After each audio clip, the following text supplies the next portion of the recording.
everybody, my name is Maya Power, and today I'm here to argue against banning automatic and semi-automatic weapons in the United States. While gun violence is undoubtedly a very serious issue, restricting law-abiding citizens' rights is not the answer. Instead of imposing ineffective bans, we should focus on enforcing existing laws, improving mental health care, and addressing the root of the crime.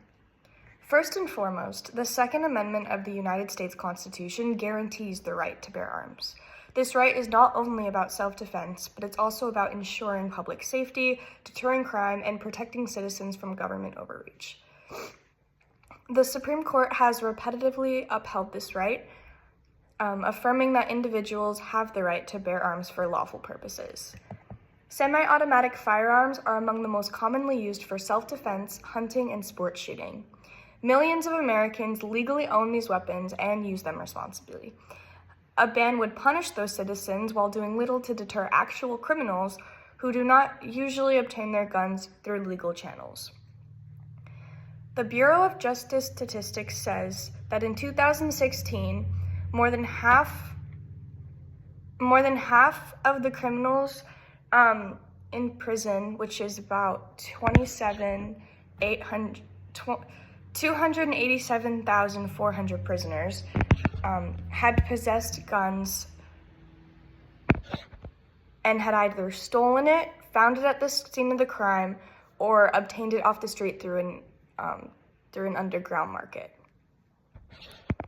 This shows that a large percentage of gun-related crimes involve illegally obtaining firearms, which has nothing to do with the responsible citizens who actually go through the process of doing the background checks and all of that. One of the key arguments for banning semi-automatic weapons is that it will reduce gun violence. However, history has shown that gun bans do not necessarily lead to lower crime rates. Cities with the strictest gun laws, such as Chicago and Washington, D.C., continue to struggle with high levels of gun violence. Criminals, by definition, don't usually follow the law, and restricting legal gun ownership would only disarm the citizens who get them legally, like I mentioned. The previous federal assault weapons ban from 1994 to 2004 had little impact on crime. The National Institute of Justice says that the public safety benefits of the 1994 ban have not yet been demonstrated, and found no significant reduction in gun violence during that decade, while that was in effect. After the ban expired in 2004, there was no measurable increase in crime related to semi-automatic weapons, proving that such restrictions do not have a meaningful impact on public safety. Blaming semi-automatic weapons for gun violence oversimplifies a very complex issue.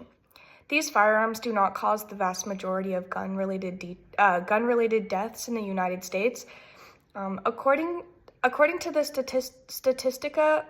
Statistical Research Department, handguns are by far the most commonly used weapons used in the United States, accounting for 7,159 homicides in 2003 alone. While rifles, including semi-automatic ones, only accounted for a very small percentage of gun-related deaths in 2023. Instead of focusing on banning these guns, we should try to address the real cause of gun violence, which, for example, include mental health issues, law enforcement failures, crime, and gang violence. For mental health issues, many mass shootings and violent crimes are committed by individuals struggling with severe mental illness.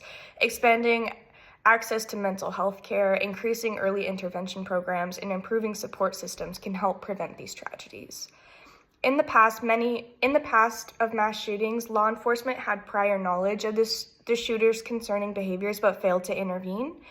Instead of banning weapons, we need to improve how authorities identify and respond to potential threats.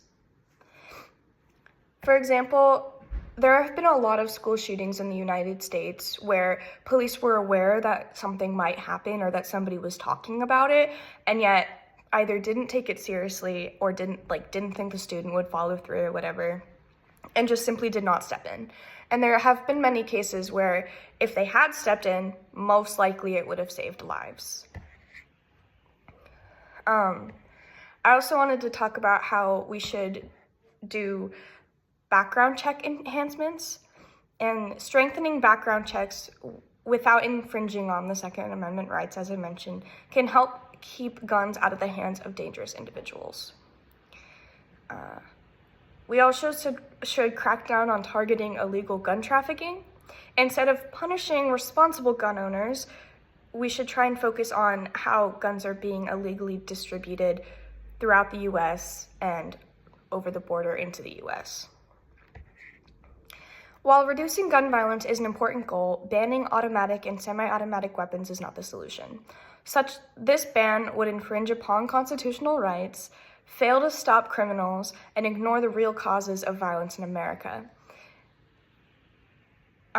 If we truly want to make our community safer, we have to pursue policies that are practical, effective, and respectful of all of our individual rights. Thank you.